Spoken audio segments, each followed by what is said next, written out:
এটা বহরমপুর খাগড়া ইন্দ্রপ্রস্থ এরিয়া, পাশে JN academy school. এখানেই আমি থাকি, বহরমপুর মিউনিসিপ্যালিটির। এটা 15 নম্বর ওয়ার্ড। আজকে 1:45 নাগাদ 5টা পুলিশের গাড়ি হঠাৎ করে ঢুকলো। তো আমরা উদ্গ্রীব হয়ে জানার চেষ্টা করলাম যে কি জন্য এখানে পুলিশের গাড়ি ঢুকলো, কি হলো না হলো।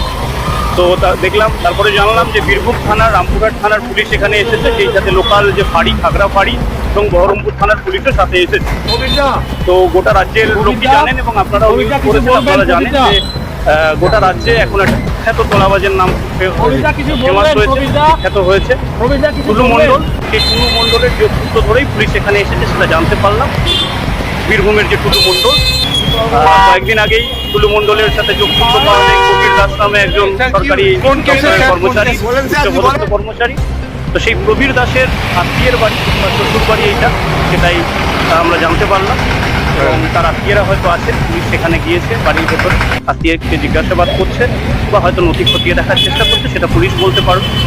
বাট একটা জিনিস পরিষ্কার হলো যে এই যে গত সরকারের যে সমস্ত তোলাবাজ, সেই তোলাবাজদের হাত এক একটা জেলাতেই শুধু নেই, জেলা ছাড়িয়ে একের পর এক জেলা ছাড়িয়ে বিভিন্ন জেলা পর্যন্ত প্রসারিত।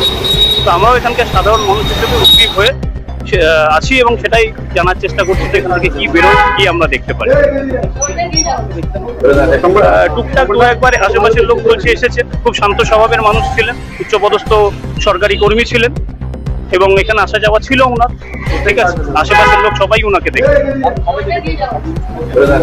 লাস্ট আমি শুনলাম, জাস্ট আমার শোনার কথা যে মাস 3-3.5 আগে একবার ওনাকে দেখা গিয়েছে এখানে।